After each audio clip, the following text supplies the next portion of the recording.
The Book of Joshua. Joshua chapter 1. After the death of Moses, the servant of the Lord said to Joshua, son of Nun, Moses' assistant, Moses, my servant, is dead. Now then, you and all these people, get ready to cross the river Jordan into the land I am about to give to them, to the Israelites. I will give you every place where you set your foot, as I promised Moses. Your territory will extend from the desert to Lebanon, and from the great river, the Euphrates, all the Hittite country, to the Mediterranean Sea in the west. No one will be able to stand against you all the days of your life. As I was with Moses, so I will be with you. I will never leave you nor forsake you. Be strong and courageous, because you will lead these people to inherit the land I swore to their ancestors to give them. Be strong and very courageous. Be careful to obey all the law my servant Moses gave you. Do not turn from it to the right or to the left, that you may be successful wherever you go. Keep this book of the law always on your lips. Meditate on it day and night, so that you may be careful to do everything written in it. Then you will be prosperous and successful. Have I not commanded you? Be strong and courageous. Do not be afraid. Do not be discouraged, for the Lord your God will be with you wherever you go. So Joshua ordered the officers of the people, Go through the camp and tell the people, Get your provisions ready. 3 days from now you will cross the Jordan here to go in and take possession of the land the Lord your God is giving you for your own. But to the Reubenites, the Gadites, and the half-tribe of Manasseh, Joshua said, Remember the command that Moses the servant of the Lord gave you after he said, The Lord your God will give you rest by giving you this land. Your wives, your children, and your livestock may stay in the land that Moses gave you east of the Jordan, but all your fighting men, ready for battle, must cross over ahead of your fellow Israelites. You are to help them until the Lord gives them rest, as he has done for you, and until they too have taken possession of the land that the Lord your God is giving them. After that, you may go back and occupy your own land, which Moses, the servant of the Lord, gave you east of the Jordan, towards the sunrise. Then they answered Joshua, Whatever you have commanded us we will do, and wherever you send us we will go. Just as we fully obeyed Moses, so we will obey you. Only may the Lord your God be with you, as he was with Moses. Whoever rebels against your word and does not obey it, whatever you may command them, will be put to death. Only be strong and courageous.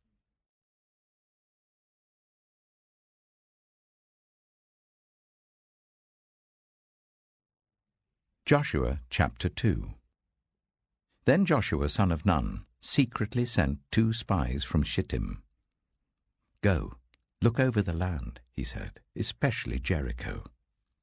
So they went and entered the house of a prostitute named Rahab and stayed there. The king of Jericho was told, Look, some of the Israelites have come here tonight to spy out the land. So the king of Jericho sent this message to Rahab, Bring out the men who came to you and entered your house, because they have come to spy out the whole land. But the woman had taken the 2 men and hidden them. She said, Yes, the men came to me, but I did not know where they had come from. At dusk, when it was time to close the city gate, they left. I don't know which way they went. Go after them quickly. You may catch up with them. But she had taken them up to the roof and hidden them under the stalks of flax she had laid out on the roof. So the men set out in pursuit of the spies on the road that leads to the fords of the Jordan, and as soon as the pursuers had gone out, the gate was shut. Before the spies lay down for the night, she went up on the roof and said to them, I know that the Lord has given this land to you, and that a great fear of you has fallen on us, so that all who live in this country are melting in fear because of you. We have heard how the Lord dried up the water of the Red Sea for you when you came out of Egypt, and what you did to Sihon and Og, the 2 kings of the Amorites east of the Jordan, whom you completely destroyed. When we heard of it, our hearts sank, and everyone's courage failed because of you, for the Lord your God is God in heaven above and on the earth below. Now then, please swear to me by the Lord that you will show kindness to my family, because I have shown kindness to you. Give me a sure sign that you will spare the lives of my father and mother, my brothers and sisters, and all who belong to them, and that you will save us from death. Our lives for your lives, the men assured her. If you don't tell what we are doing, we will treat you kindly and faithfully when the Lord gives us the land. So she let them down by a rope through the window, for the house she lived in was part of the city wall. She said to them, "Go to the hills so that the pursuers will not find you. Hide yourselves there for 3 days until they return, and then go on your way." Now the men had said to her, "This oath you made us swear will not be binding on us unless, when we enter the land, you have tied this scarlet cord in the window through which you let us down, and unless you have brought your father and mother, your brothers, and all your family into your house. If any of them go outside your house into the street, their blood will be on their own heads. We will not be responsible. As for those who are in the house with you, their blood will be on our head if a hand is laid on them. But if you tell what we are doing, we will be released from the oath you made us swear." "Agreed," she replied. "Let it be as you say." So she sent them away, and they departed, and she tied the scarlet cord in the window. When they left, they went into the hills and stayed there 3 days, until the pursuers had searched all along the road and returned without finding them. Then the 2 men started back.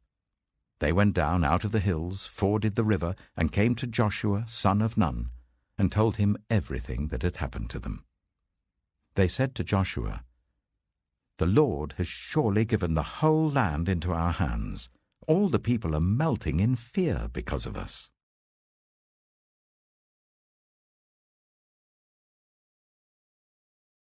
Joshua chapter 3.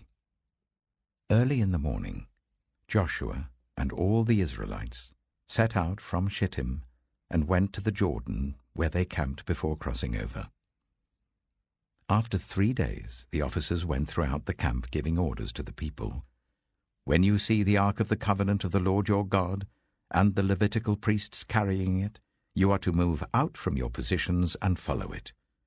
Then you will know which way to go, since you have never been this way before. But keep a distance of about 2,000 cubits between you and the ark. Do not go near it." Joshua told the people, "Consecrate yourselves, for tomorrow the Lord will do amazing things among you." Joshua said to the priests, "Take up the ark of the covenant and pass on ahead of the people."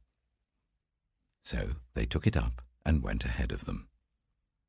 And the Lord said to Joshua, "Today I will begin to exalt you in the eyes of all Israel, so that they may know that I am with you, as I was with Moses. Tell the priests who carry the ark of the covenant, when you reach the edge of the Jordan's waters, go and stand in the river." Joshua said to the Israelites, "Come here and listen to the words of the Lord your God. This is how you will know that the living God is among you, and that he will certainly drive out before you the Canaanites, Hittites, Hivites, Perizzites, Girgashites, Amorites, and Jebusites. See, the ark of the covenant of the Lord of all the earth will go into the Jordan ahead of you. Now then, choose 12 men from the tribes of Israel, 1 from each tribe. And as soon as the priests who carry the ark of the Lord of all the earth, set foot in the Jordan, Its waters flowing downstream will be cut off and stand up in a heap." So when the people broke camp to cross the Jordan, the priests carrying the Ark of the Covenant went ahead of them. Now the Jordan is in flood all during harvest. Yet as soon as the priests who carried the ark reached the Jordan, and their feet touched the water's edge, the water from upstream stopped flowing. It piled up in a heap a great distance away at a town called Adam, in the vicinity of Zarethan, while the water flowing down to the sea of the Arabah, that is the Dead Sea, was completely cut off. So the people crossed over opposite Jericho. The priests who carried the Ark of the Covenant of the Lord stopped in the middle of the Jordan and stood on dry ground, while all Israel passed by until the whole nation had completed the crossing on dry ground.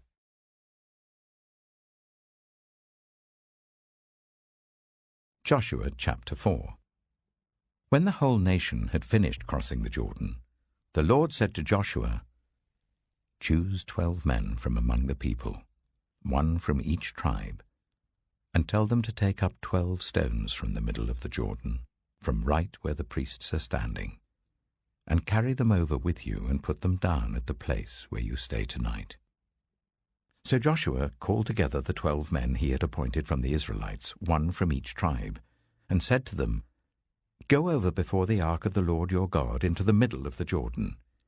Each of you is to take up a stone on his shoulder, according to the number of the tribes of the Israelites, to serve as a sign among you. In the future, when your children ask you, 'What do these stones mean?' tell them that the flow of the Jordan was cut off before the Ark of the Covenant of the Lord. When it crossed the Jordan, the waters of the Jordan were cut off. These stones are to be a memorial to the people of Israel forever."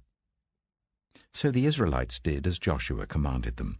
They took 12 stones from the middle of the Jordan, according to the number of the tribes of the Israelites, as the Lord had told Joshua, and they carried them over with them to their camp where they put them down. Joshua set up the 12 stones that had been in the middle of the Jordan at the spot where the priests who carried the Ark of the Covenant had stood, and they are there to this day. Now the priests who carried the ark remained standing in the middle of the Jordan until everything the Lord had commanded Joshua was done by the people, just as Moses had directed Joshua. The people hurried over, and as soon as all of them had crossed, the ark of the Lord and the priests came to the other side while the people watched.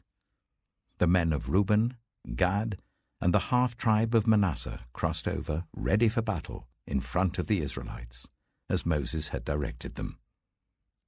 About 40,000 armed for battle crossed over before the Lord to the plains of Jericho for war. That day the Lord exalted Joshua in the sight of all Israel, and they stood in awe of him all the days of his life, just as they had stood in awe of Moses. Then the Lord said to Joshua, "Command the priests carrying the Ark of the Covenant law to come up out of the Jordan." So Joshua commanded the priests, "Come up out of the Jordan." And the priests came up out of the river carrying the Ark of the Covenant of the Lord. No sooner had they set their feet on the dry ground than the waters of the Jordan returned to their place and ran in flood as before.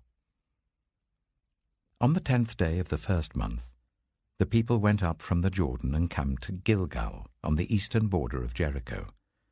And Joshua set up at Gilgal the 12 stones they had taken out of the Jordan. He said to the Israelites, "In the future, when your descendants ask their parents, 'What do these stones mean?' tell them, 'Israel crossed the Jordan on dry ground.' For the Lord your God dried up the Jordan before you until you had crossed over. The Lord your God did to the Jordan what he had done to the Red Sea, when he dried it up before us until we had crossed over. He did this so that all the peoples of the earth might know that the hand of the Lord is powerful, and so that you might always fear the Lord your God."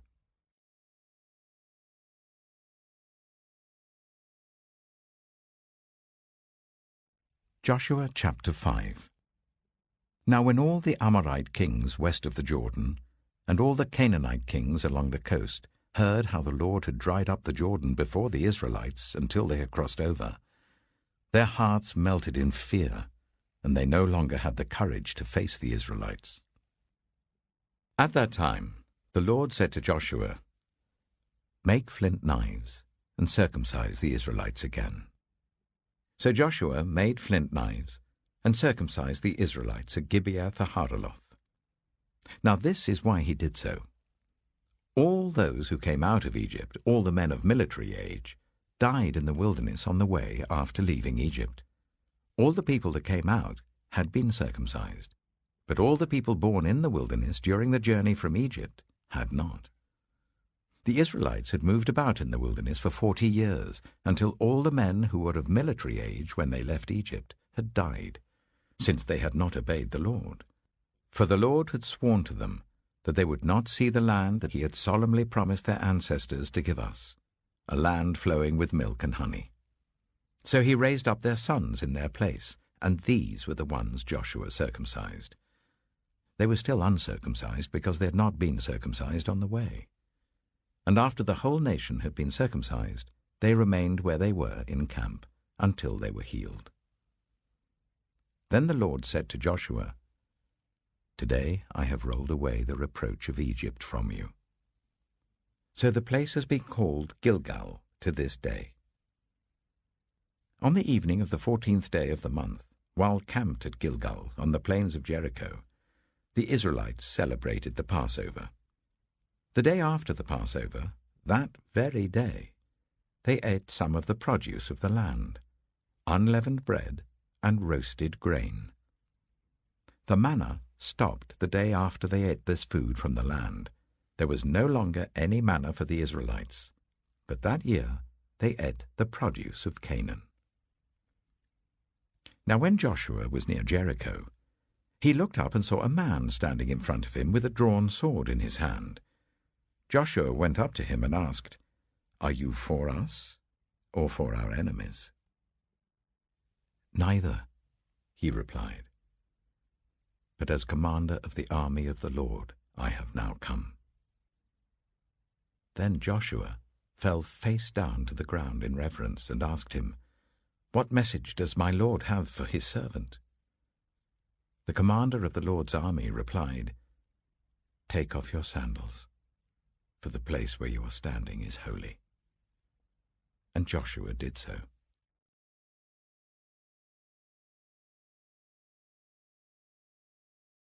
Joshua chapter 6. Now the gates of Jericho were securely barred because of the Israelites. No one went out, and no one came in. Then the Lord said to Joshua, "See, I have delivered Jericho into your hands along with its king and its fighting men. March round the city once with all the armed men. Do this for 6 days. Make 7 priests carry trumpets of ram's horns in front of the ark. On the 7th day, march round the city 7 times, with the priests blowing the trumpets. When you hear them sound a long blast on the trumpets, make the whole army give a loud shout. Then the wall of the city will collapse, and the army will go up, everyone straight in." So Joshua, son of Nun, called the priests and said to them, "Take up the ark of the covenant of the Lord and make 7 priests carry trumpets in front of it." And he ordered the army, "Advance, march round the city with an armed guard going ahead of the ark of the Lord."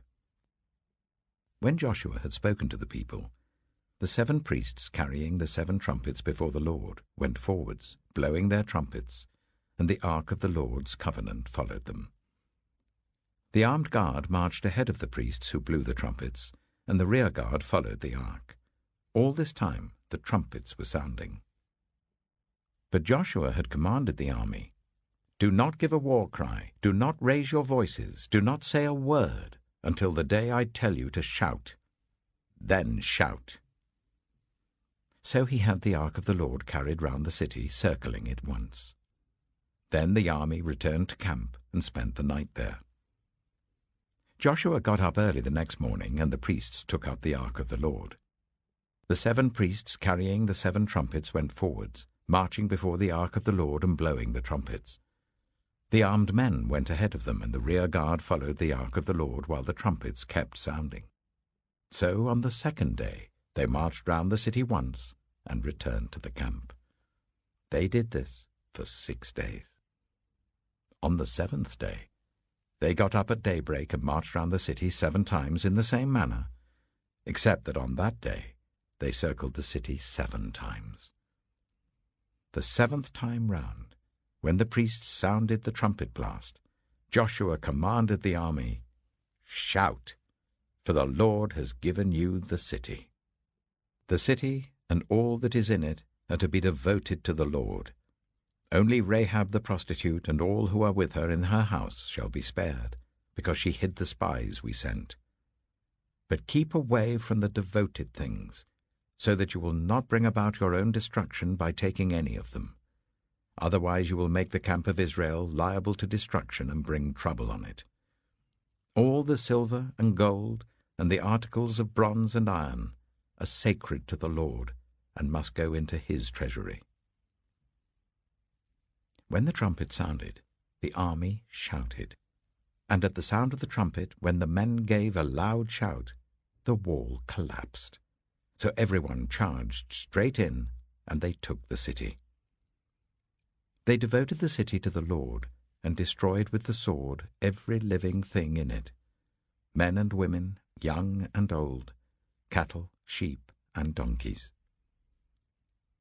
Joshua said to the 2 men who had spied out the land, "Go into the prostitute's house and bring her out, and all who belong to her, in accordance with your oath to her." So the young men who had done the spying went in and brought out Rahab, her father and mother, her brothers and sisters, and all who belonged to her. They brought out her entire family and put them in a place outside the camp of Israel. Then they burned the whole city and everything in it, but they put the silver and gold and the articles of bronze and iron into the treasury of the Lord's house. But Joshua spared Rahab the prostitute, with her family and all who belonged to her, because she hid the men Joshua had sent as spies to Jericho, and she lives among the Israelites to this day. At that time Joshua pronounced this solemn oath: "Cursed before the Lord is the one who undertakes to rebuild this city, Jericho. At the cost of his firstborn son he will lay its foundations. At the cost of his youngest he will set up its gates." So the Lord was with Joshua, and his fame spread throughout the land.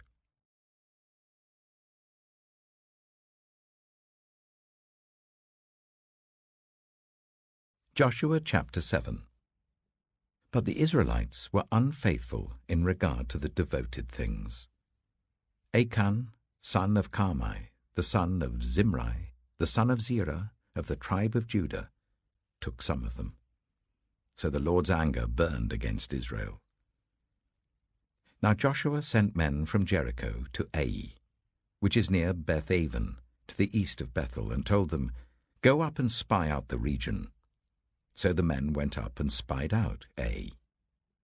When they returned to Joshua, they said, "Not all the army will have to go up against Ai. Send 2,000 or 3,000 men to take it, and do not weary the whole army, for only a few people live there." So about 3,000 went up. But they were routed by the men of Ai, who killed about 36 of them.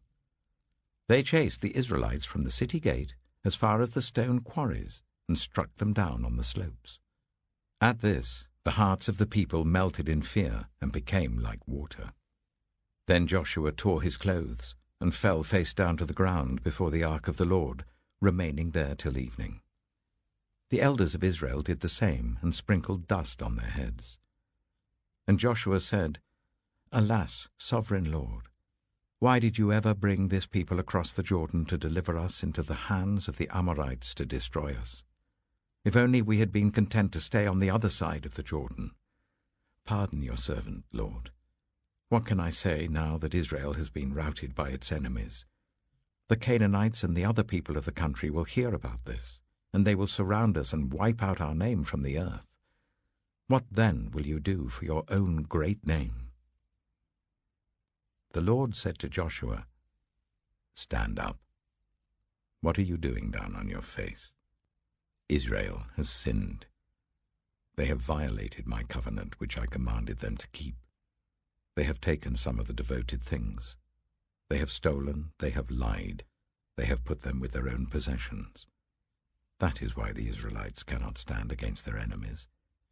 They turn their backs and run, because they have been made liable to destruction. I will not be with you any more, unless you destroy whatever among you is devoted to destruction. Go, consecrate the people. Tell them, consecrate yourselves in preparation for tomorrow, for this is what the Lord, the God of Israel, says. There are devoted things among you, Israel. You cannot stand against your enemies until you remove them. In the morning, present yourselves tribe by tribe. The tribe that the Lord chooses shall come forward, clan by clan. The clan that the Lord chooses shall come forward, family by family. And the family that the Lord chooses shall come forward, man by man. Whoever is caught with the devoted things shall be destroyed by fire, along with all that belongs to him. He has violated the covenant of the Lord and has done an outrageous thing in Israel. Early the next morning Joshua made Israel come forward by tribes, and Judah was chosen. The clans of Judah came forward, and the Zerahite were chosen. He made the clan of the Zerahite come forward by families, and Zimri was chosen. Joshua made his family come forward man by man, and Achan, son of Carmi, the son of Zimri, the son of Zerah, of the tribe of Judah, was chosen.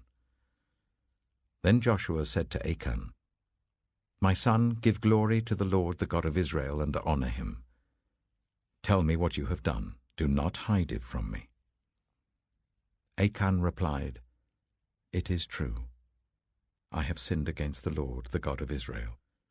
This is what I have done. When I saw in the plunder a beautiful robe from Babylonia, 200 shekels of silver and a bar of gold weighing 50 shekels, I coveted them and took them. They are hidden in the ground inside my tent with the silver underneath."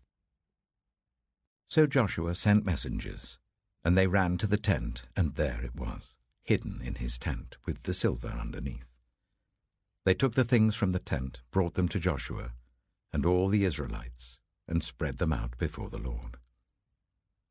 Then Joshua, together with all Israel, took Achan, son of Zerah, the silver, the robe, the gold bar, his sons and daughters, his cattle, donkeys and sheep, his tent, and all that he had, to the valley of Achor. Joshua said, "Why have you brought this trouble on us? The Lord will bring trouble on you today." Then all Israel stoned him, and after they had stoned the rest, they burned them. Over Achan they heaped up a large pile of rocks, which remains to this day. Then the Lord turned from his fierce anger. Therefore that place has been called the Valley of Achor ever since.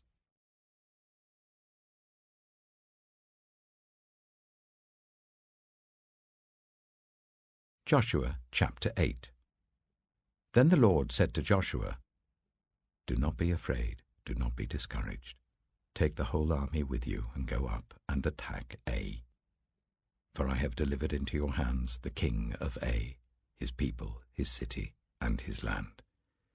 You shall do to Ai and its king as you did to Jericho and its king, except that you may carry off their plunder and livestock for yourselves.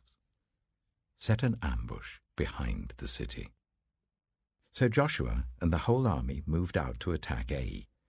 He chose 30,000 of his best fighting men and sent them out at night, with these orders. Listen carefully. You are to set an ambush behind the city. Don't go very far from it. All of you be on the alert.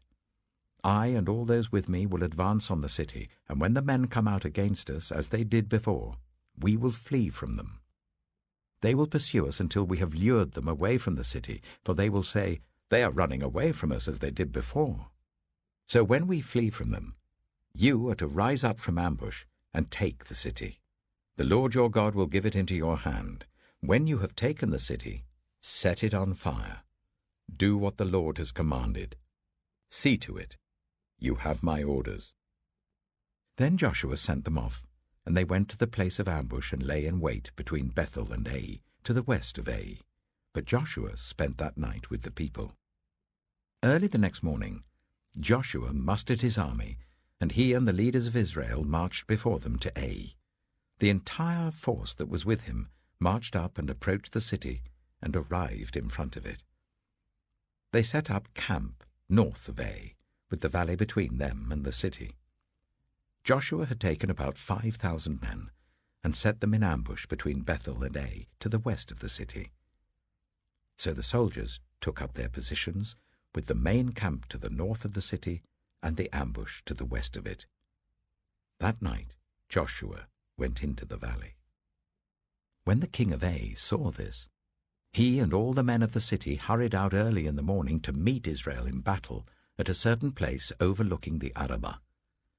But he did not know that an ambush had been set against him behind the city. Joshua and all Israel let themselves be driven back before them, and they fled toward the wilderness. All the men of Ai were called to pursue them, and they pursued Joshua and were lured away from the city. Not a man remained in Ai or Bethel who did not go after Israel.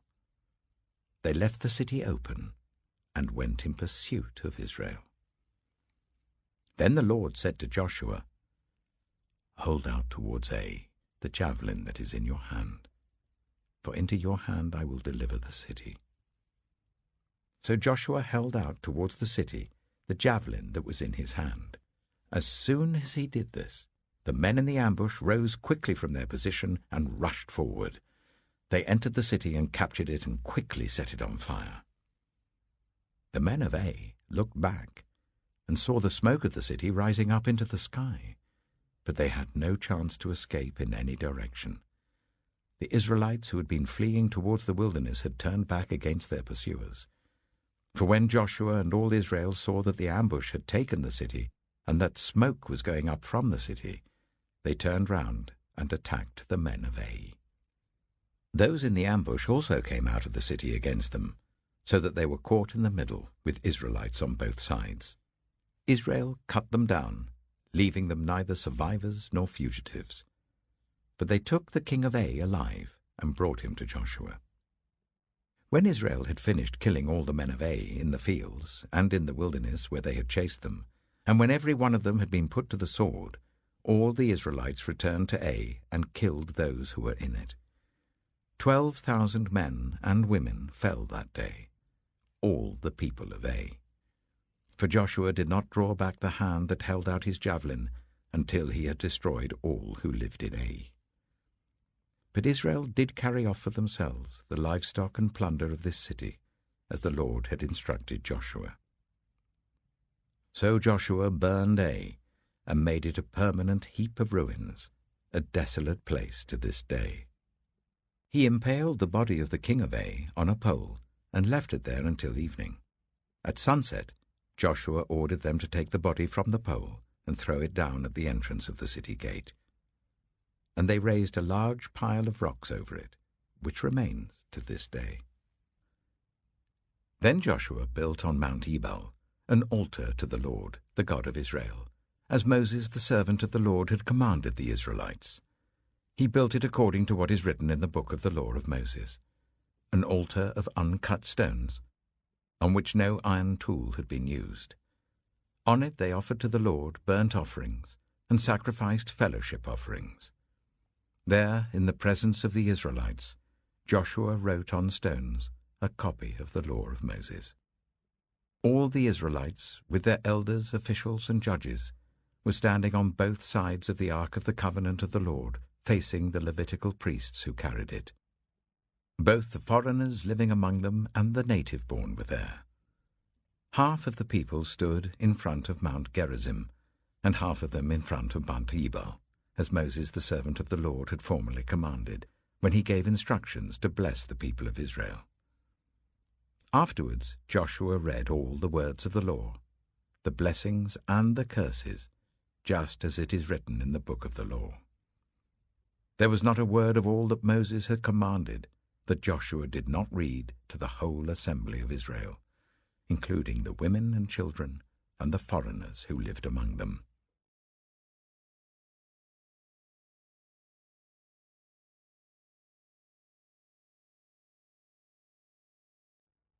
Joshua chapter 9.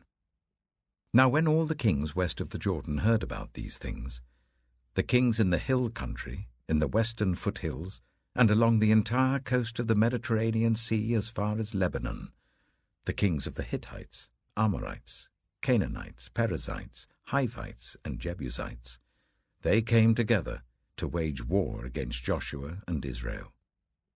However, when the people of Gibeon heard what Joshua had done to Jericho and Ai, they resorted to a ruse. They went as a delegation whose donkeys were loaded with worn-out sacks and old wineskins, cracked and bended. They put worn and patched sandals on their feet and wore old clothes. All the bread of their food supply was dry and mouldy. Then they went to Joshua in the camp at Gilgal and said to him and the Israelites, "We have come from a distant country. Make a treaty with us." The Israelites said to the Hivites, "But perhaps you live near us, so how can we make a treaty with you?" "Well, we are your servants," they said to Joshua. But Joshua asked, "Who are you, and where do you come from?" They answered, "Your servants have come from a very distant country because of the fame of the Lord your God. For we have heard reports of him, all that he did in Egypt, and all that he did to the 2 kings of the Amorites east of the Jordan, Sihon king of Heshbon, and Og king of Bashan, who reigned in Ashtaroth. And our elders and all those living in our country said to us, 'Take provisions for your journey, go and meet them, and say to them, We are your servants, make a treaty with us.' This bread of ours was warm when we packed it at home on the day we left to come to you. But now see how dry and mouldy it is. And these wineskins that we filled were new, but see how cracked they are. And our clothes and sandals are worn out by the very long journey." The Israelites sampled their provisions, but did not inquire of the Lord. Then Joshua made a treaty of peace with them to let them live, and the leaders of the assembly ratified it by oath. 3 days after they made the treaty with the Gibeonites, the Israelites heard that they were neighbors, living near them. So the Israelites set out, and on the 3rd day came to their cities, Gibeon, Kephirah, Beeroth, and Kiriath-Jearim. But the Israelites did not attack them, because the leaders of the assembly had sworn an oath to them by the Lord, the God of Israel. The whole assembly grumbled against the leaders, but all the leaders answered, "We have given them our oath by the Lord, the God of Israel, and we cannot touch them now. This is what we will do to them. We will let them live, so that God's wrath will not fall on us for breaking the oath we swore to them." They continued, "Let them live, but let them be woodcutters and water carriers in the service of the whole assembly." So the leader's promise to them was kept. Then Joshua summoned the Gibeonites and said, "Why did you deceive us by saying, 'We live a long way from you,' while actually you live near us? You are now under a curse. You will never be released from service as woodcutters and water carriers for the house of my God." They answered Joshua, "Your servants were clearly told how the Lord your God had commanded his servant Moses to give you the whole land and to wipe out all its inhabitants from before you. So we feared for our lives because of you, and that is why we did this. We are now in your hands. Do to us whatever seems good and right to you." So Joshua saved them from the Israelites, and they did not kill them. That day he made the Gibeonites woodcutters and water carriers for the assembly, to provide for the needs of the altar of the Lord at the place the Lord would choose. And that is what they are to this day.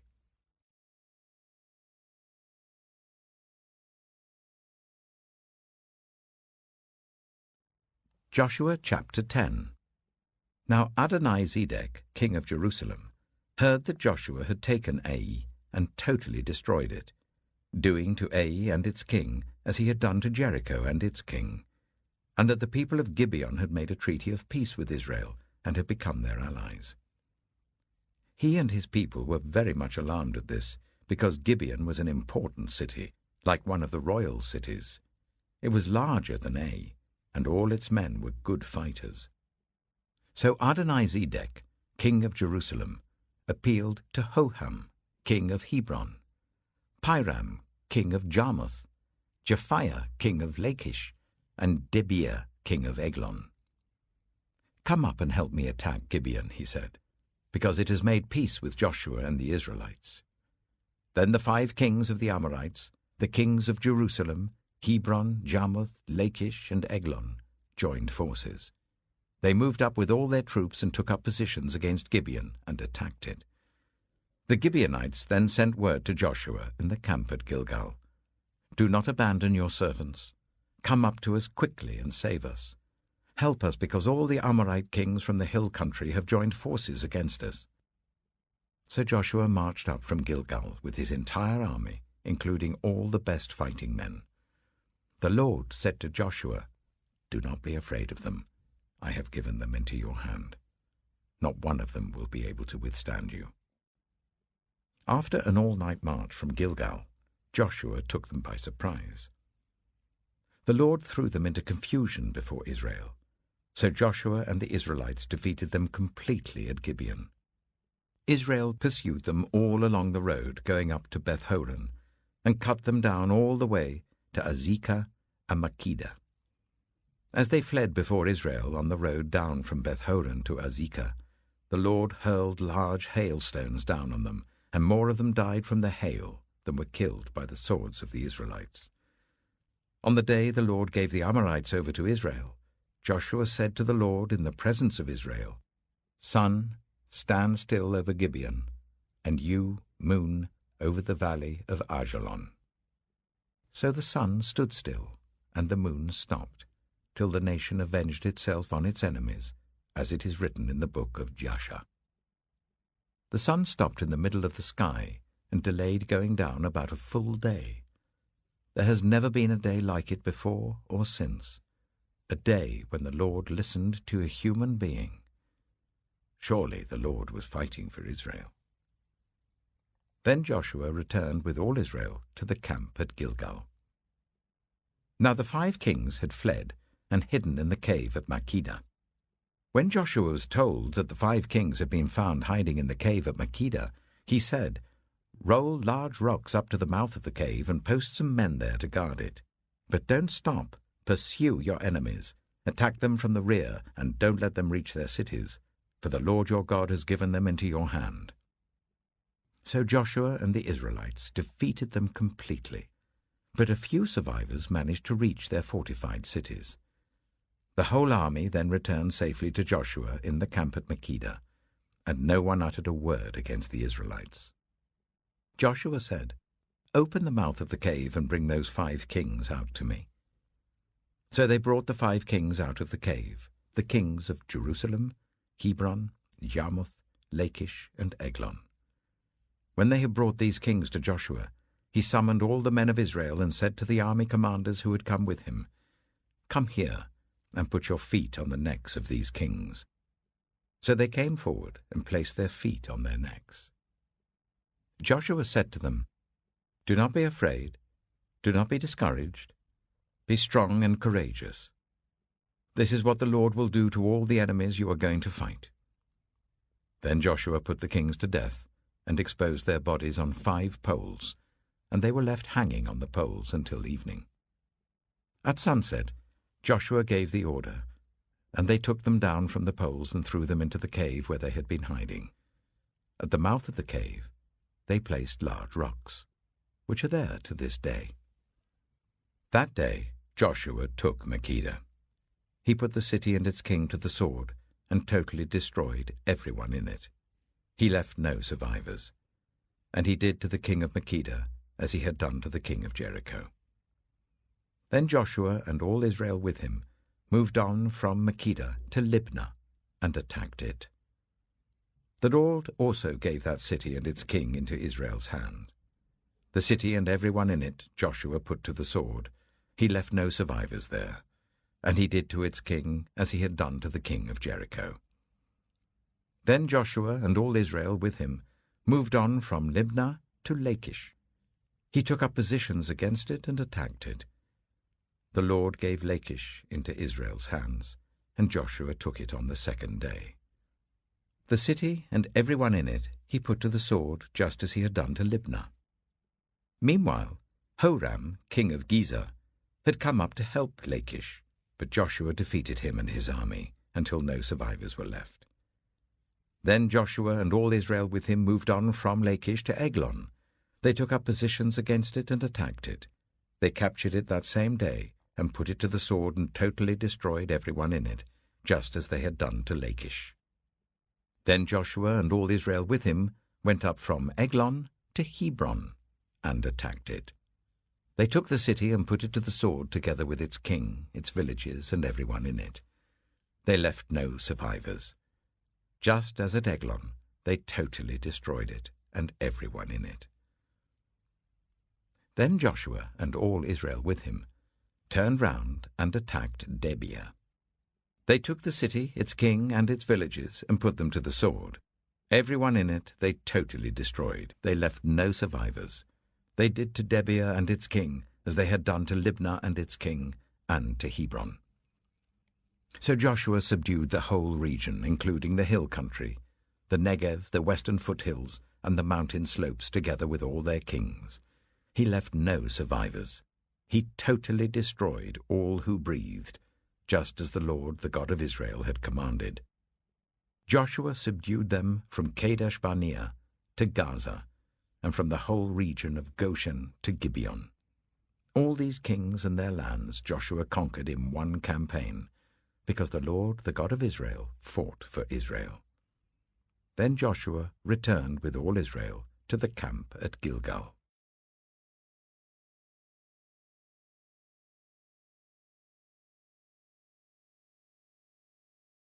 Joshua chapter 11.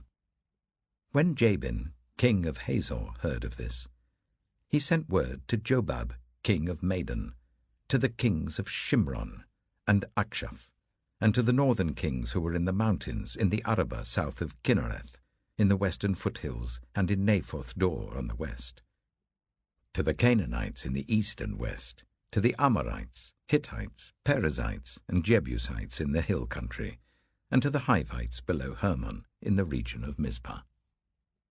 They came out with all their troops, and a large number of horses and chariots, a huge army, as numerous as the sand on the seashore. All these kings joined forces and made camp together at the waters of Merom to fight against Israel. The Lord said to Joshua, "Do not be afraid of them, because by this time tomorrow I will hand all of them, slain, over to Israel. You are to hamstring their horses and burn their chariots." So Joshua and his whole army came against them suddenly at the waters of Merom and attacked them, and the Lord gave them into the hand of Israel. They defeated them and pursued them all the way to Greater Sidon, to Misrephoth Maim, and to the valley of Mizpah on the east, until no survivors were left. Joshua did to them as the Lord had directed. He hamstrung their horses and burned their chariots.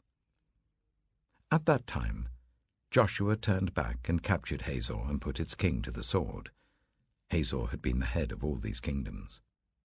Everyone in it they put to the sword. They totally destroyed them, not sparing anyone that breathed, and he burned Hazor itself. Joshua took all these royal cities and their kings and put them to the sword. He totally destroyed them, as Moses, the servant of the Lord, had commanded. Yet Israel did not burn any of the cities built on their mounds, except Hazor, which Joshua burned. The Israelites carried off for themselves all the plunder and livestock of these cities, but all the people they put to the sword until they completely destroyed them, not sparing anyone that breathed. As the Lord commanded his servant Moses, so Moses commanded Joshua, and Joshua did it. He left nothing undone of all that the Lord commanded Moses. So Joshua took this entire land, the hill country, all the Negev, the whole region of Goshen, the western foothills, the Arabah, and the mountains of Israel with their foothills, from Mount Halak, which rises towards Seir, to Baal Gad in the valley of Lebanon below Mount Hermon. He captured all their kings and put them to death. Joshua waged war against all these kings for a long time. Except for the Hivites living in Gibeon, not one city made a treaty of peace with the Israelites, who took them all in battle. For it was the Lord himself who hardened their hearts to wage war against Israel, so that he might destroy them totally, exterminating them without mercy, as the Lord had commanded Moses. At that time Joshua went and destroyed the Anakites from the hill country, from Hebron, Debir, and Anab, from all the hill country of Judah, and from all the hill country of Israel. Joshua totally destroyed them and their towns. No Anakites were left in Israelite territory. Only in Gaza, Gath, and Ashdod did any survive. So Joshua took the entire land, just as the Lord had directed Moses, and he gave it as an inheritance to Israel, according to their tribal divisions. Then the land had rest from war.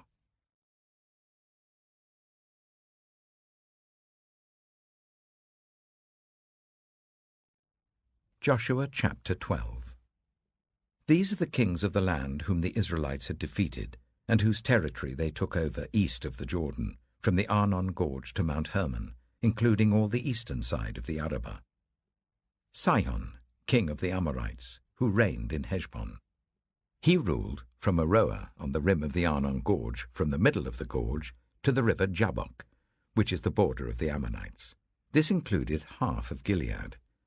He also ruled over the eastern Arabah, from the Sea of Galilee to the Sea of Arabah, that is the Dead Sea, to Beth Jeshimoth, and then southward below the slopes of Pisgah. And the territory of Og, king of Bashan, one of the last of the Rephaites, who reigned in Ashtaroth and Edrei. He ruled over Mount Hermon, Salakah, all of Bashan, to the border of the people of Geshur and Maacah, and half of Gilead to the border of Sihon, king of Heshbon. Moses, the servant of the Lord, and the Israelites conquered them. And Moses, the servant of the Lord, gave their land to the Reubenites, the Gadites, and the half-tribe of Manasseh, to be their possession. Here is a list of the kings of the land that Joshua and the Israelites conquered on the west side of the Jordan, from Baal Gad in the valley of Lebanon to Mount Halak, which rises towards Seir. Joshua gave their lands as an inheritance to the tribes of Israel according to their tribal divisions. The lands included the hill country, the western foothills, the Arabah, the mountain slopes, the wilderness, and the Negev. These were the lands of the Hittites, Amorites, Canaanites, Perizzites, Hivites, and Jebusites. These were the kings. The king of Jericho, 1. The king of Ai, near Bethel, 1. The king of Jerusalem, 1. The king of Hebron, 1. The king of Jarmuth, 1. The king of Lachish, 1. The king of Eglon, 1. The king of Gezer, 1. The king of Debir, 1. The king of Gede, 1. The king of Hormah, 1. The king of Arad, 1. The king of Libnah, 1. The king of Adullam, 1. The king of Makkedah, 1. The king of Bethel, 1. The king of Tappuah, 1. The king of Hepher, 1. The king of Aphek, 1. The king of Lasharon, 1. The king of Madon, 1. The king of Hazor, 1. The king of Shimron-Meron, 1.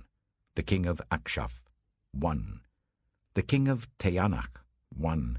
The king of Megiddo, 1. The king of Kedesh, 1. The king of Jokneam in Carmel, 1. The king of Dor in Naphoth Dor, 1. The king of Goyim in Gilgal, 1. The king of Tirzah, 1. 31 kings in all.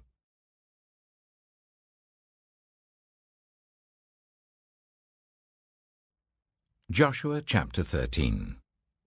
When Joshua had grown old, the Lord said to him, "You are now very old, and there are still very large areas of land to be taken over.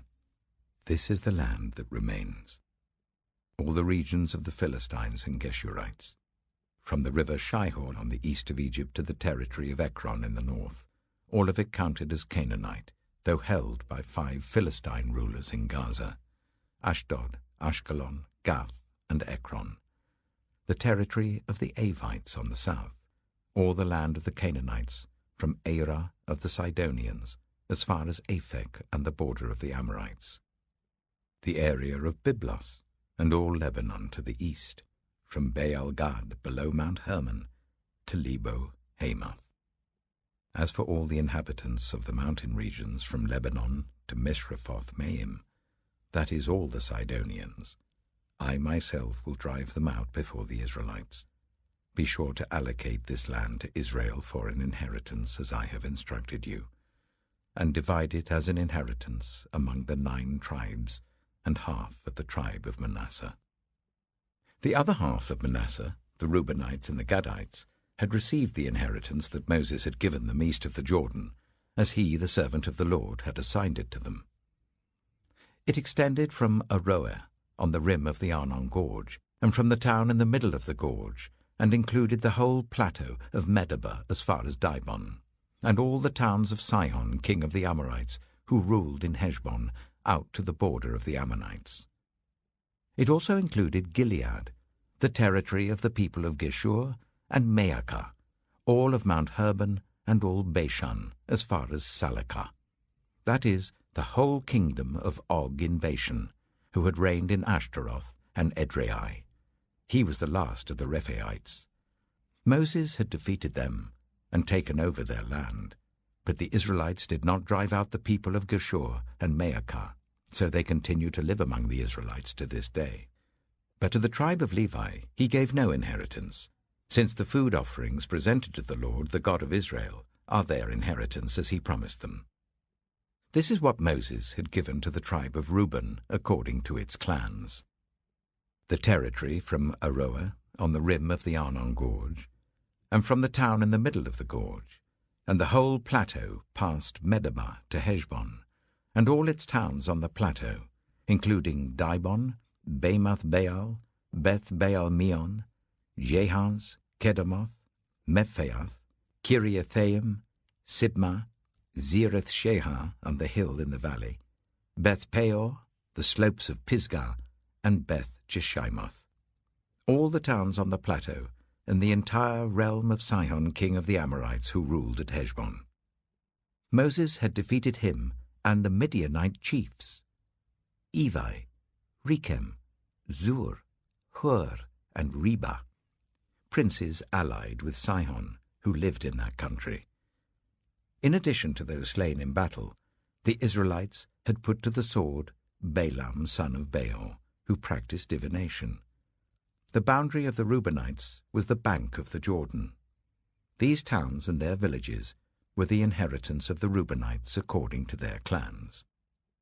This is what Moses had given to the tribe of Gad according to its clans: the territory of Jazer, all the towns of Gilead and half the Ammonite country, as far as Aroer near Rabbah, and from Heshbon to Ramath-Mizpah and Betonim, and from Mahanaim to the territory of Debir.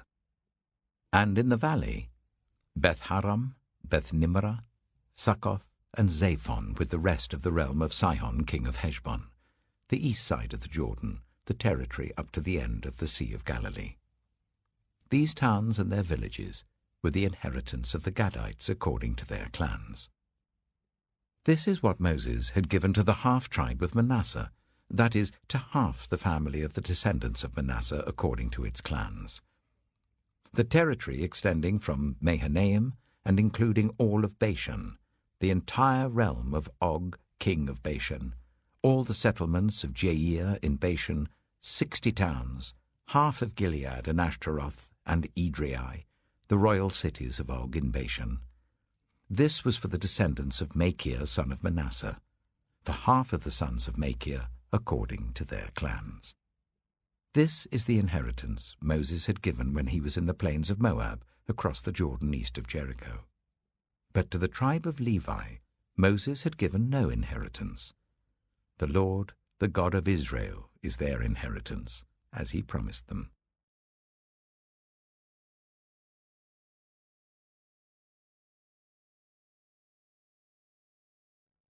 Joshua chapter 14. Now these are the areas the Israelites received as an inheritance in the land of Canaan, which Eleazar the priest, Joshua son of Nun, and the heads of the tribal clans of Israel allotted to them. Their inheritances were assigned by lot to the 9½ tribes, as the Lord had commanded through Moses. Moses had granted the 2½ tribes their inheritance east of the Jordan, but had not granted the Levites an inheritance among the rest. For Joseph's descendants had become 2 tribes, Manasseh and Ephraim. The Levites received no share of the land, but only towns to live in, with pasture lands for their flocks and herds. So the Israelites divided the land, just as the Lord had commanded Moses. Now the people of Judah approached Joshua at Gilgal, and Caleb, son of Jephunneh the Kenizzite, said to him, "You know what the Lord said to Moses, the man of God, at Kadesh Barnea about you and me. I was 40 years old when Moses, the servant of the Lord, sent me from Kadesh Barnea to explore the land, and I brought him back a report according to my convictions. But my fellow Israelites who went up with me made the hearts of the people sink. I, however, followed the Lord my God wholeheartedly. So on that day Moses swore to me, 'The land on which your feet have walked will be your inheritance, and that of your children forever, because you have followed the Lord my God wholeheartedly.' Now then, just as the Lord promised, he has kept me alive for 45 years since the time he said this to Moses, while Israel moved about in the wilderness.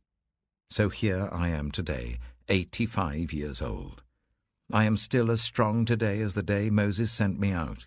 I'm just as vigorous to go out to battle now as I was then. Now give me this hill country that the Lord promised me that day. You yourself heard then that the Anakites were there, and their cities were large and fortified. But the Lord helping me, I will drive them out, just as he said."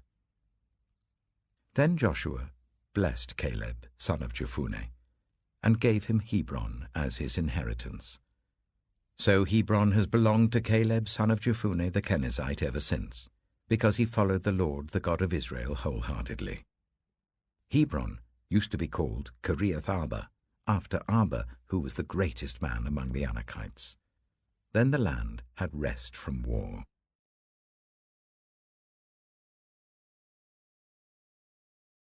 Joshua chapter 15.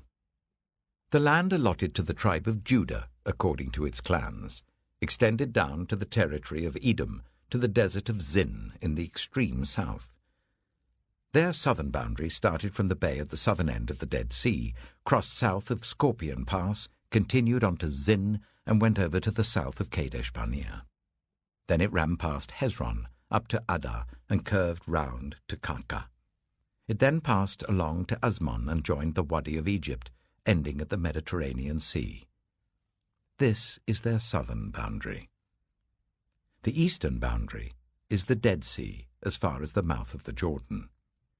The northern boundary started from the bay of the sea at the mouth of the Jordan, went up to Beth Hoglah, and continued north of Beth Arabah to the stone of Bohan, son of Reuben.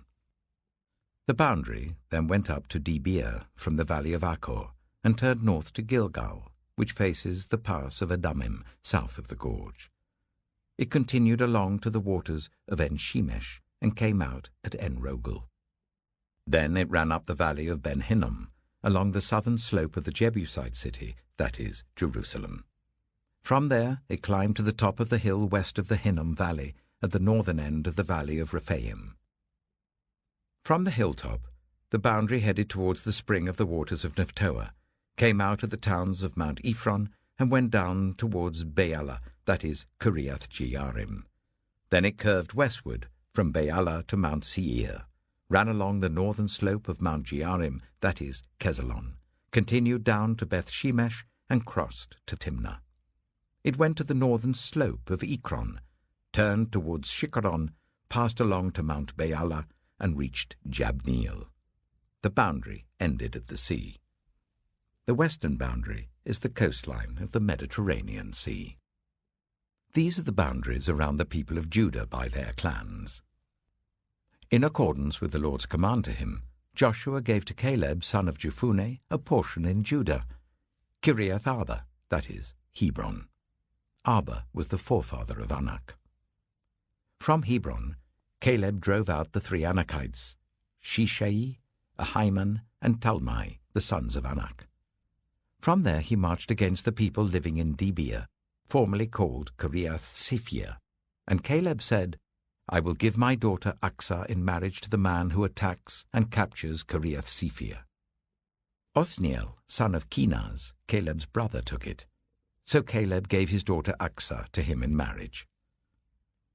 One day when she came to Othniel, she urged him to ask her father for a field. When she got off her donkey, Caleb asked her, What can I do for you? She replied, Do me a special favor. Since you have given me land in the Negev, give me also springs of water. So Caleb gave her the upper and lower springs. This is the inheritance of the tribe of Judah, according to its clans. The southernmost towns of the tribe of Judah in the Negev towards the boundary of Edom were Kabzeel, Eder, Jagar, Kainah, Dimona, Adada, Kedesh, Hazor, Ithnan, Ziph, Telem, Bealoth, Hazor Hadattah, Karioth Hezron, that is Hazor, Ammon, Shema, Malada, Hazar-Gada, Heshmon, Beth-Pelet, Hazar-Shual, Beersheba, Baiziothia, Baalah, Letham, Ezem, El-Tolad, Kizel, Hormah, Ziklag, Madmannah, Sansannah, Lebaoth, Shilhim, Ain, and Rimmon, a total of 29 towns and their villages. In the western foothills, Eshtaol, Zorah, Ashna, Zanoah, and Ganim, Tappuah, Enam, Jarmuth, Adullam, Sokoh, Asika, Shearaim, Adithaim, and Gedera, or Gederothaim, 14 towns and their villages.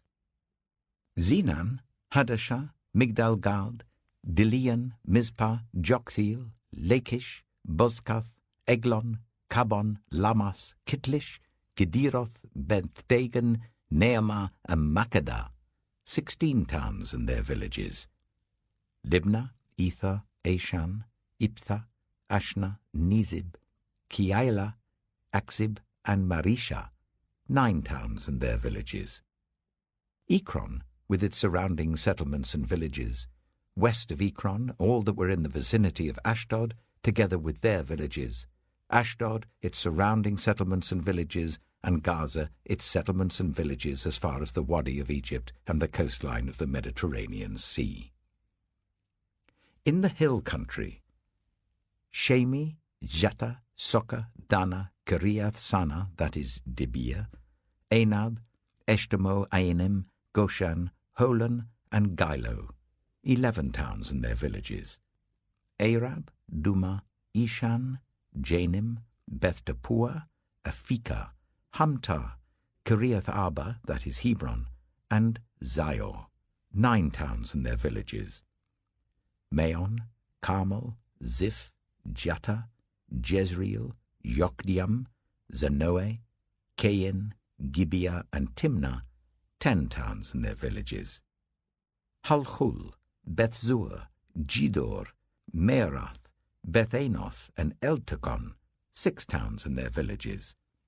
Kiriath Baal, that is Kiriath Jearim, and Rabbah, 2 towns and their villages. In the wilderness, Beth Arabah, Middin, Sikika, Nibshan, the city of salt, and En-Gedi, 6 towns and their villages. Judah could not dislodge the Jebusites who were living in Jerusalem. To this day, the Jebusites live there with the people of Judah.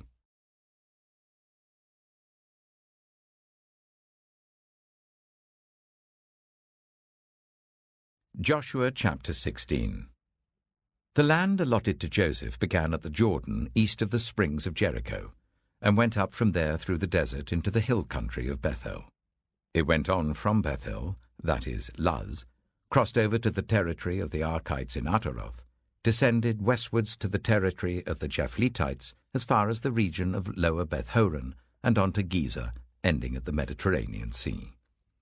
So Manasseh and Ephraim, the descendants of Joseph, received their inheritance. This was the territory of Ephraim according to its clans. The boundary of their inheritance went from Ataroth-addar in the east to Upper Beth-horon and continued to the Mediterranean Sea. From Michmethath on the north it curved eastward to Taanath-shiloh, passing by it to Genoa on the east. Then it went down from Genoa to Ataroth and Nearah, touched Jericho, and came out of the Jordan. From Tappuah the border went west to the Keah ravine and ended at the Mediterranean Sea. This was the inheritance of the tribe of the Ephraimites, according to its clans. It also included all the towns and their villages that were set aside for the Ephraimites within the inheritance of the Manassites. They did not dislodge the Canaanites living in Gezer. To this day the Canaanites live among the people of Ephraim, but are required to do forced labor.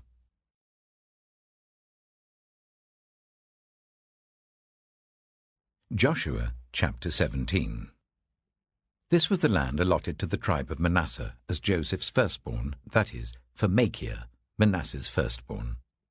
Machir was the ancestor of the Gileadites, who had received Gilead and Bashan because the Macharites were great soldiers. So this land was allotted to the rest of the people of Manasseh. The clans of Abiezer, Helek, Azriel, Shechem, Hepher, and Shemaiah. These are the other male descendants of Manasseh, son of Joseph, by their clans. Now Zelophehad, son of Hepher, the son of Gilead, the son of Machir, the son of Manasseh, had no sons but only daughters, whose names were Mahlah, Noah, Hoglah, Milcah, and Tirzah. They went to Eleazar the priest, Joshua son of Nun, and the leaders, and said, "The Lord commanded Moses to give us an inheritance amongst our relatives." So Joshua gave them an inheritance along with the brothers of their father, according to the Lord's command. Manasseh's share consisted of 10 tracts of land, besides Gilead and Bashan east of the Jordan, because the daughters of the tribe of Manasseh received an inheritance among the sons. The land of Gilead belonged to the rest of the descendants of Manasseh. The territory of Manasseh extended from Asher to Michmethath east of Shechem. The boundary ran southward from there to include the people living at En-Tappuah. Manasseh had the land of Tappuah, but Tappuah itself on the boundary of Manasseh belonged to the Ephraimites. Then the boundary continued south to the Keah ravine. There were towns belonging to Ephraim lying among the towns of Manasseh, but the boundary of Manasseh was the northern side of the ravine and ended at the Mediterranean Sea. On the south the land belonged to Ephraim, on the north to Manasseh. The territory of Manasseh reached the Mediterranean Sea and bordered Asher on the north and Issachar on the east.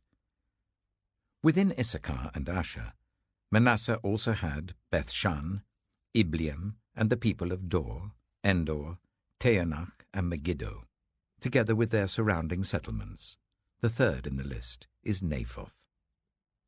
Yet the Manassites were not able to occupy these towns, for the Canaanites were determined to live in that region.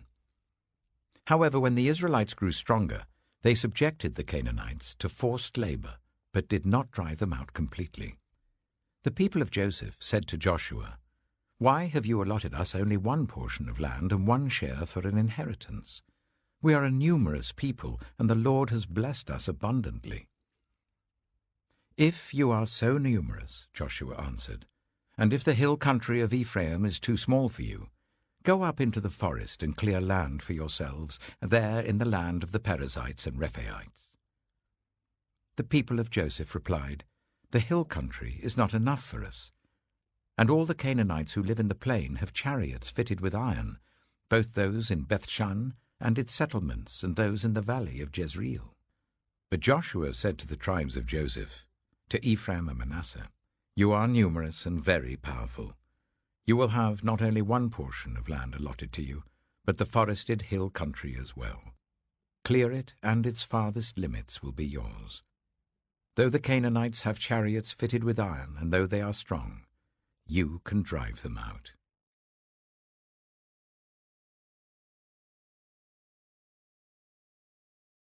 Joshua chapter 18. The whole assembly of the Israelites gathered at Shiloh and set up the tent of meeting there. The country was brought under their control, but there were still 7 Israelite tribes who had not yet received their inheritance. So Joshua said to the Israelites, "How long will you wait before you begin to take possession of the land that the Lord, the God of your ancestors, has given you? Appoint 3 men from each tribe. I will send them out to make a survey of the land and to write a description of it according to the inheritance of each. Then they will return to me. You are to divide the land into 7 parts. Judah is to remain in its territory on the south, and the tribes of Joseph in their territory on the north. After you have written descriptions of the 7 parts of the land, bring them here to me, and I will cast lots for you in the presence of the Lord our God. The Levites, however, do not get a portion among you, because the priestly service of the Lord is their inheritance. And Gad, Reuben, and the half-tribe of Manasseh have already received their inheritance on the east side of the Jordan. Moses, the servant of the Lord, gave it to them. As the men started on their way to map out the land, Joshua instructed them, "Go and make a survey of the land and write a description of it. Then return to me, and I will cast lots for you here at Shiloh in the presence of the Lord." So the men left and went through the land. They wrote its description on a scroll, town by town, in 7 parts, and returned to Joshua in the camp at Shiloh. Joshua then cast lots for them in Shiloh in the presence of the Lord, and there he distributed the land to the Israelites according to their tribal divisions. The first lot came up for the tribe of Benjamin according to its clans. Their allotted territory lay between the tribes of Judah and Joseph. On the north side, their boundary began at the Jordan, passed the northern slope of Jericho, and headed west into the hill country, coming out at the wilderness of Beth-aven.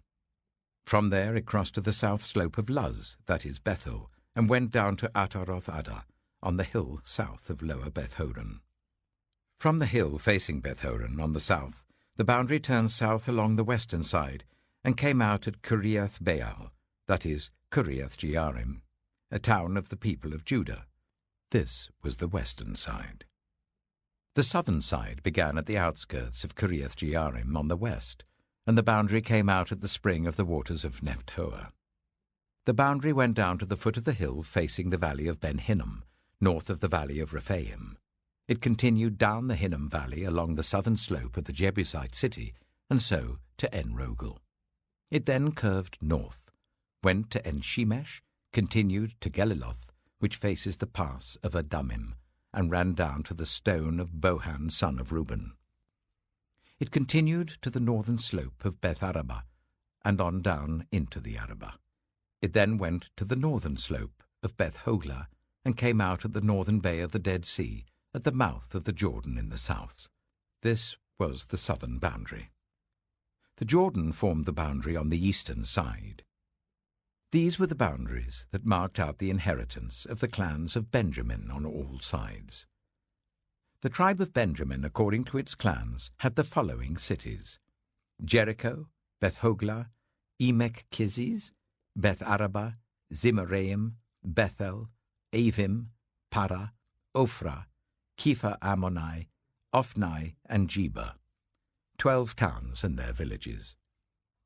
Gibeon, Ramah, Beeroth, Mizpah, Kephirah, Motzah, Rechem, Urpiel, Taralah, Zelah, Haeleph, the Jebusite city, that is Jerusalem, Gibeah, and Kiriath, 14 towns and their villages. This was the inheritance of Benjamin for its clans.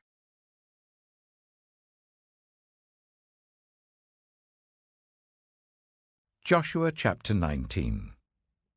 The second lot came out for the tribe of Simeon according to its clans. Their inheritance lay within the territory of Judah. It included Beersheba, or Sheba, Meleda, Hazashuel, Bala, Itzem, Eltolad, Bethel, Hormah, Ziklag, Beth Markaboth, Hazasusa, Beth Lebaoth, and Sharuhen, 13 towns and their villages. Ain, Rimmon, Ether, and Ashon, 4 towns and their villages, and all the villages around these towns as far as Baalath-Beer, Ramah in the Negev. This was the inheritance of the tribe of the Simeonites according to its clans. The inheritance of the Simeonites was taken from the share of Judah, because Judah's portion was more than they needed. So the Simeonites received their inheritance within the territory of Judah. The third lot came up for Zebulun according to its clans. The boundary of their inheritance went as far as Sarid. Going west, it ran to Maralah, touched Jabesheth, and extended to the ravine near Jokneam. It turned east from Sarid towards the sunrise to the territory of Kisloth-Tabor, and went on to Dabarath and up to Japhia. Then it continued eastward to Gath-Hepher and Eth-Kazin. It came out at Rimmon and turned towards Neah. There the boundary went round on the north to Hanathon and ended at the valley of Iptha-El. Included were Katath, Nahalal, Shimron, Idalah, and Bethlehem. There were 12 towns and their villages. These towns and their villages were the inheritance of Zebulun according to its clans. The fourth lot came out for Issachar according to its clans. Their territory included Jezreel, Kesaloth, Shunem, Hapharaim, Shion, Anharath, Rabbith, Keshion, Ebeth, Remeth, Enganim, Enhada, and Beth-Pazez. The boundary touched Tabor, Shahazuma, and Beth-Shemesh, and ended at the Jordan. There were 16 towns and their villages. These towns and their villages were the inheritance of the tribe of Issachar according to its clans. The fifth lot came out for the tribe of Asher according to its clans. Their territory included Helkath, Helai, Beaton, Akshaph, Alamelech, Amad, and Mishal. On the west, the boundary touched Carmel and Shihor-Libnath. It then turned east towards Beth-Dagon, touched Zebulun and the valley of Iptha-El, and went north to Beth-Emek and Nahayel, passing Kabul on the left. It went to Abdon, Rehob, Hammon, and Kana, as far as Greater Sidon. The boundary then turned back towards Ramah and went to the fortified city of Tyre, turned towards Hussah, and came out at the Mediterranean Sea in the region of Akzib, Ammah, Aphek, and Rehob. There were 22 towns and their villages. These towns and their villages were the inheritance of the tribe of Asher according to its clans. The sixth lot came out for Naphtali according to its clans.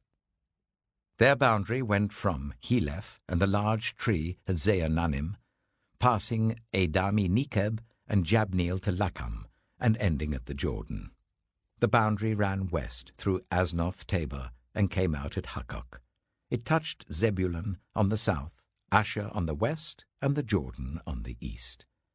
The fortified cities were Ziddim, Zer, Hamath, Rakath, Kinnereth, Adama, Ramah, Hazor, Kedesh, Edrei, En-Hazor, Iron, Migdal-El, Horem, Beth-Anath, and Beth-Shemesh.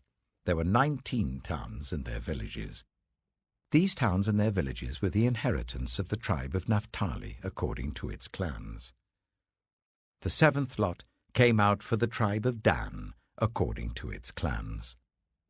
The territory of their inheritance included Zorah, Eshtaol, Shemesh, Shealabin, Ajalon, Ithla, Elon, Timnah, Ekron, Elteke, Gibbethon, Baalath, Jehud, Bene-Berak, Gath-Rimmon, Mijakon, and Rakon, with the area facing Joppa. When the territory of the Danites was lost to them, they went up and attacked Leshem, took it, put it to the sword, and occupied it. They settled in Leshem and named it Dan after their ancestor. These towns and their villages were the inheritance of the tribe of Dan according to its clans. When they had finished dividing the land into its allotted portions, the Israelites gave Joshua son of Nun an inheritance among them, as the Lord had commanded. They gave him the town he asked for, Timnath-Serah, in the hill country of Ephraim, and he built up the town and settled there. These are the territories that Eleazar the priest, Joshua son of Nun, and the heads of the tribal clans of Israel assigned by lot at Shiloh in the presence of the Lord at the entrance to the tent of meeting. And so they finished dividing the land.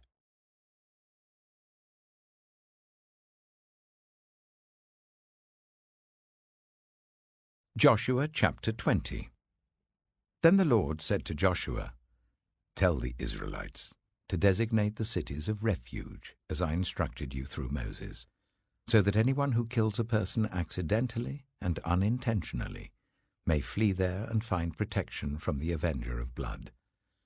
When they flee to one of these cities, they are to stand in the entrance of the city gate and state their case before the elders of that city. Then the elders are to admit the fugitive into their city and provide a place to live among them. If the avenger of blood comes in pursuit, the elders must not surrender the fugitive, because the fugitive killed their neighbor unintentionally and without malice aforethought. They are to stay in that city until they have stood trial before the assembly, and until the death of the high priest who is serving at that time. Then they may go back to their own home in the town from which they fled."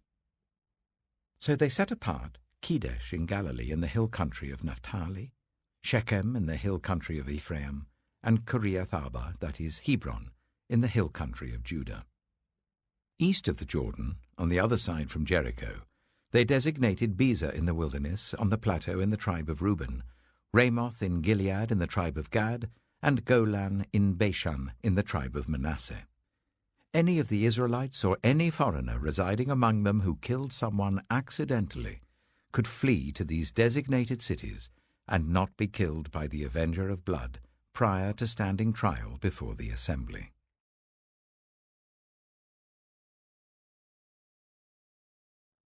Joshua chapter 21.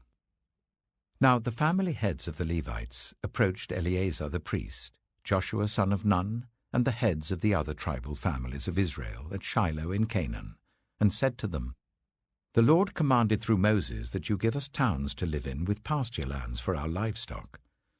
So, as the Lord had commanded, the Israelites gave the Levites the following towns and pasture lands out of their own inheritance. The first lot came out for the Kohathites according to their clans. The Levites, who were descendants of Aaron the priest, were allotted 13 towns from the tribes of Judah, Simeon, and Benjamin. The rest of Kohath's descendants were allotted 10 towns from the clans of the tribes of Ephraim, Dan, and half of Manasseh. The descendants of Gershon were allotted 13 towns from the clans of the tribes of Issachar, Asher, Naphtali, and the half-tribe of Manasseh in Bashan. The descendants of Merari, according to their clans, received 12 towns from the tribes of Reuben, Gad, and Zebulun. So the Israelites allotted to the Levites these towns and their pasture lands, as the Lord had commanded through Moses. From the tribes of Judah and Simeon, they allotted the following towns by name. These towns were assigned to the descendants of Aaron, who were from the Kohathite clans of the Levites, because the first lot fell to them. They gave them Kiriath-Arba, that is, Hebron, with its surrounding pasture land in the hill country of Judah. Arba was the forefather of Anak. But the fields and villages around the city they had given to Caleb, son of Jephunneh, as his possession. So to the descendants of Aaron the priest they gave Hebron, a city of refuge for one accused of murder, Libnah, Jattir, Eshtemoa, Holon, Debir, Ain, Jattah, and Beth-Shemesh, together with their pasture lands. 9 towns from these 2 tribes. And from the tribe of Benjamin they gave them Gibeon, Jeba, Anathoth, and Almon, together with their pasture lands. 4 towns. The total number of towns for the priests, the descendants of Aaron, came to 13, together with their pasture lands. The rest of the Kohathite clans of the Levites were allotted towns from the tribe of Ephraim. In the hill country of Ephraim they were given Shechem, a city of refuge for one accused of murder, and Giza, Kibzaim, and Beth-horon, together with their pasture lands, 4 towns. Also, from the tribe of Dan, they received Eltekeh, Gibbethon, Ajalon, and Gathrimmon, together with their pasture lands, 4 towns. From half the tribe of Manasseh they received Taanach and Gathrimmon, together with their pasture lands, 2 towns. All these 10 towns and their pasture lands were given to the rest of the Kohathite clans. The Levite clans of the Gershonites were given, from the half-tribe of Manasseh, Golan in Bashan, a city of refuge for one accused of murder, and Be-eshtaroth, together with their pasture lands, 2 towns. From the tribe of Issachar, Kishion, Daberath, Jarmuth, and En-gannim, together with their pasture lands, 4 towns. From the tribe of Asher, Mishal, Abdon, Helkath, and Rehob, together with their pasture lands, 4 towns. From the tribe of Naphtali, Kedesh in Galilee, a city of refuge for one accused of murder, Hamoth-dor and Kartan, together with their pasture lands, 3 towns. The total number of towns of the Gershonite clans came to 13, together with their pasture lands. The Merarite clans, the rest of the Levites, were given from the tribe of Zebulun, Jokneam, Karta, Dimnah, and Nahalal, together with their pasture lands, 4 towns. From the tribe of Reuben, Bezer, Jehaz, Kedemoth, and Mephaath, together with their pasture lands, 4 towns. From the tribe of Gad, Ramoth in Gilead, a city of refuge for one accused of murder, Mahanaim, Heshbon, and Jazer, together with their pasture lands, 4 towns in all. The total number of towns allotted to the Merarite clans, who were the rest of the Levites, came to 12. The towns of the Levites in the territory held by the Israelites were 48 in all, together with their pasture lands. Each of these towns had pasture lands surrounding it. This was true for all these towns. So the Lord gave Israel all the land he had sworn to give their ancestors, and they took possession of it and settled there. The Lord gave them rest on every side, just as he had sworn to their ancestors. Not one of their enemies withstood them. The Lord gave all their enemies into their hands. Not one of all the Lord's good promises to Israel failed. Every one was fulfilled.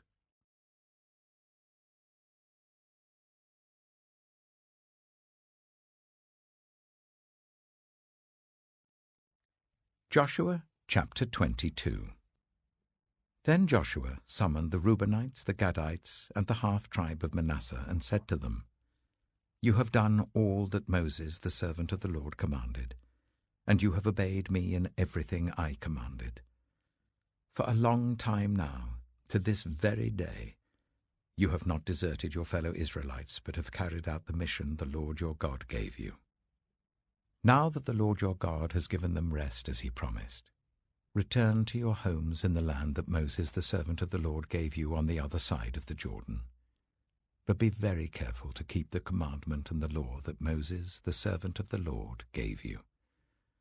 To love the Lord your God, to walk in obedience to him, to keep his commands, to hold fast to him, and to serve him with all your heart and with all your soul. Then Joshua blessed them and sent them away, and they went to their homes. To the half-tribe of Manasseh, Moses had given land in Bashan, and to the other half of the tribe Joshua gave land on the west side of the Jordan along with their fellow Israelites. When Joshua sent them home, he blessed them, saying, Return to your homes with your great wealth, with large herds of livestock, with silver, gold, bronze, and iron, and a great quantity of clothing, and divide the plunder from your enemies with your fellow Israelites. So the Reubenites, the Gadites, and the half-tribe of Manasseh left the Israelites at Shiloh in Canaan to return to Gilead, their own land, which they had acquired in accordance with the command of the Lord through Moses. When they came to Geliloth, near the Jordan in the land of Canaan, the Reubenites, the Gadites, and the half-tribe of Manasseh built an imposing altar there by the Jordan. And when the Israelites heard that they had built the altar on the border of Canaan at Geliloth, near the Jordan on the Israelite side, the whole assembly of Israel gathered at Shiloh to go to war against them. So the Israelites sent Phinehas, son of Eleazar the priest, to the land of Gilead, to Reuben, Gad, and the half-tribe of Manasseh. With him they sent 10 of the chief men, one from each of the tribes of Israel, each the head of a family division among the Israelite clans. When they went to Gilead, to Reuben, Gad, and the half-tribe of Manasseh, they said to them, "The whole assembly of the Lord says, 'How could you break faith with the God of Israel like this? How could you turn away from the Lord and build yourselves an altar in rebellion against him now? Was not the sin of Peor enough for us? Up to this very day we have not cleansed ourselves from that sin, even though a plague fell on the community of the Lord. And are you now turning away from the Lord? If you rebel against the Lord today, tomorrow he will be angry with the whole community of Israel. If the land you possess is defiled, come over to the Lord's land, where the Lord's tabernacle stands, and share the land with us. But do not rebel against the Lord or against us by building an altar for yourselves, other than the altar of the Lord our God.' When Achan, son of Zerah, was unfaithful in regard to the devoted things, did not wrath come on the whole community of Israel? He was not the only one who died for his sin." Then Reuben, Gad, and the half-tribe of Manasseh replied to the heads of the clans of Israel, "The Mighty One, God the Lord, the Mighty One, God the Lord, he knows, and let Israel know.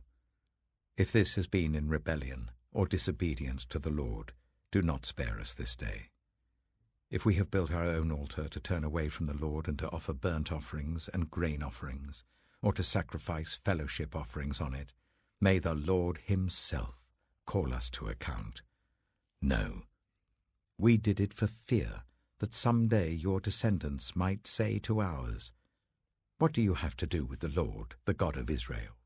The Lord has made the Jordan a boundary between us and you Reubenites and Gadites. You have no share in the Lord.' So your descendants might cause ours to stop fearing the Lord. That is why we said, 'Let us get ready and build an altar,' but not for burnt offerings or sacrifices.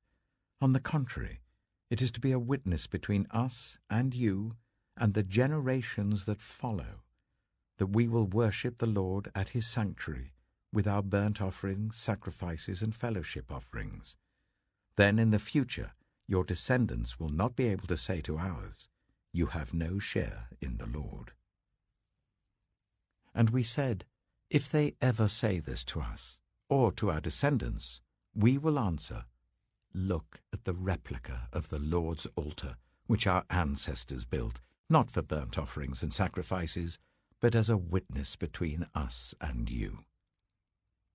Far be it from us to rebel against the Lord and turn away from him today by building an altar for burnt offerings, grain offerings, and sacrifices, other than the altar of the Lord our God that stands before his tabernacle." When Phinehas the priest and the leaders of the community, the heads of the clans of the Israelites, heard what Reuben, Gad, and Manasseh had to say, they were pleased. And Phinehas, son of Eleazar the priest, said to Reuben, Gad, and Manasseh, "Today we know that the Lord is with us, because you have not been unfaithful to the Lord in this matter. Now you have rescued the Israelites from the Lord's hand." Then Phinehas, son of Eleazar the priest, and the leaders returned to Canaan from their meeting with the Reubenites and Gadites in Gilead, and reported to the Israelites. They were glad to hear the report and praised God, and they talked no more about going to war against them to devastate the country where the Reubenites and the Gadites lived. And the Reubenites and the Gadites gave the altar this name: "A witness between us that the Lord is God."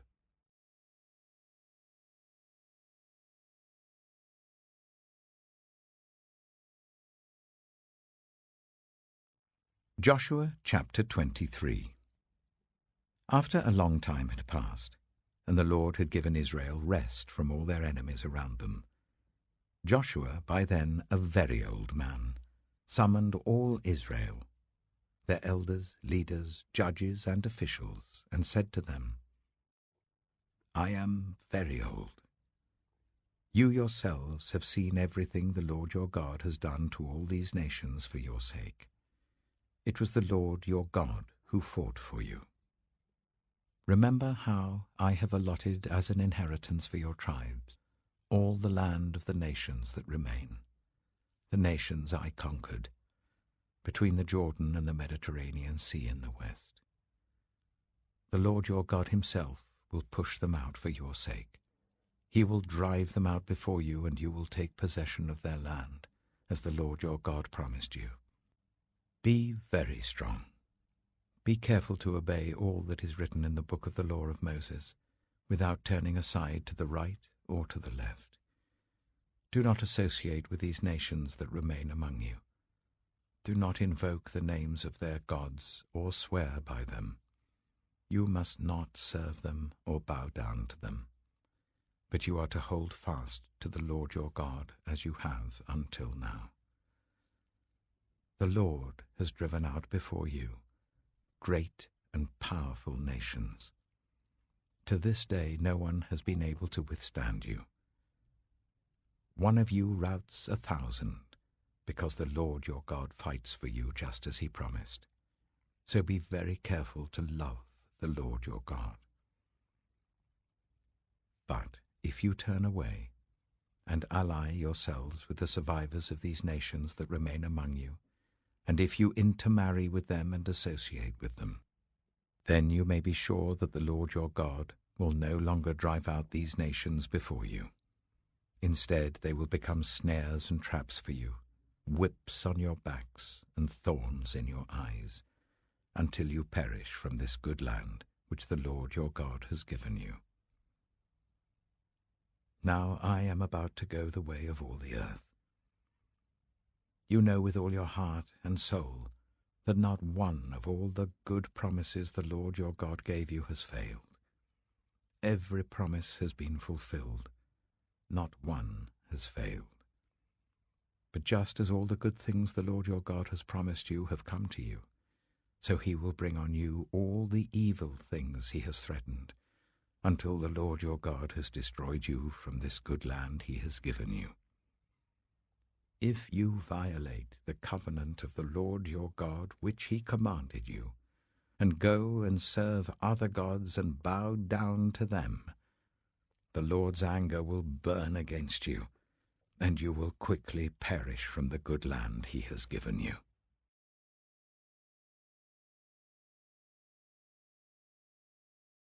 Joshua chapter 24. Then Joshua assembled all the tribes of Israel at Shechem. He summoned the elders, leaders, judges, and officials of Israel, and they presented themselves before God. Joshua said to all the people, This is what the Lord, the God of Israel, says. Long ago, your ancestors, including Terah, the father of Abraham and Nahor, lived beyond the river Euphrates and worshipped other gods. But I took your father Abraham from the land beyond the Euphrates and led him throughout Canaan and gave him many descendants. I gave him Isaac, and to Isaac I gave Jacob and Esau. I assigned the hill country of Seir to Esau, but Jacob and his family went down to Egypt. Then I sent Moses and Aaron, and I afflicted the Egyptians by what I did there, and I brought you out. When I brought your people out of Egypt, you came to the sea, and the Egyptians pursued them with chariots and horsemen as far as the Red Sea. But they cried to the Lord for help, and he put darkness between you and the Egyptians. He brought the sea over them and covered them. You saw with your own eyes what I did to the Egyptians. Then you lived in the wilderness for a long time. I brought you to the land of the Amorites who lived east of the Jordan. They fought against you, But I gave them into your hands. I destroyed them from before you, and you took possession of their land. When Balak son of Zippor, the king of Moab, prepared to fight against Israel, he sent for Balaam son of Beor to put a curse on you. But I would not listen to Balaam, so he blessed you again and again, and I delivered you out of his hand. Then you crossed the Jordan and came to Jericho. The citizens of Jericho fought against you, as did also the Amorites, Perizzites, Canaanites, Hittites, Girgashites, Hivites, and Jebusites. But I gave them into your hands. I sent the hornet ahead of you, which drove them out before you, also the 2 Amorite kings. You did not do it with your own sword and bow. So I gave you a land on which you did not toil, and cities you did not build, and you live in them and eat from vineyards and olive groves that you did not plant. Now fear the Lord, and serve him with all faithfulness. Throw away the gods your ancestors worshipped beyond the river Euphrates and in Egypt, and serve the Lord. But if serving the Lord seems undesirable to you, then choose for yourselves this day whom you will serve, whether the gods your ancestors served beyond the Euphrates, or the gods of the Amorites in whose land you are living. But as for me and my household, we will serve the Lord." Then the people answered, "Far be it from us to forsake the Lord to serve other gods. It was the Lord our God himself who brought us and our parents up out of Egypt, from that land of slavery, and performed those great signs before our eyes. He protected us on our entire journey and among all the nations through which we traveled. And the Lord drove out before us all the nations, including the Amorites who lived in the land. We too will serve the Lord, because he is our God." Joshua said to the people, "You are not able to serve the Lord. He is a holy God. He is a jealous God. He will not forgive your rebellion and your sins. If you forsake the Lord and serve foreign gods, he will turn and bring disaster on you and make an end of you, after he has been good to you." But the people said to Joshua, "No, we will serve the Lord."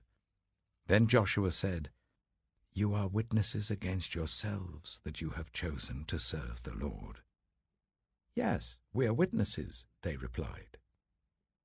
"Now then," said Joshua, "throw away the foreign gods that are among you, and yield your hearts to the Lord, the God of Israel." And the people said to Joshua, "We will serve the Lord our God and obey him."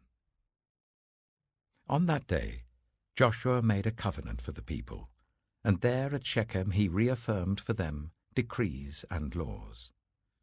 And Joshua recorded these things in the book of the law of God. Then he took a large stone and set it up there under the oak near the holy place of the Lord. "See," he said to all the people, "this stone will be a witness against us.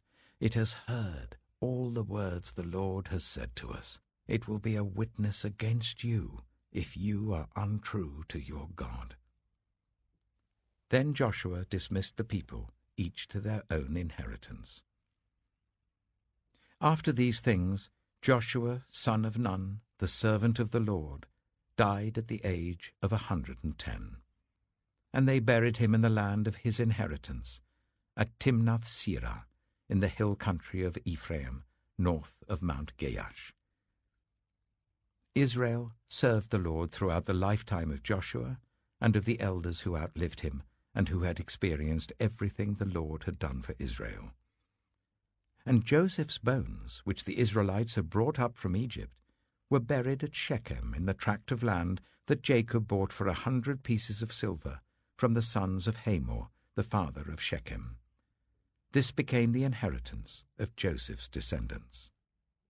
And Eleazar, son of Aaron, died and was buried at Gibeah, which had been allotted to his son Phinehas, in the hill country of Ephraim.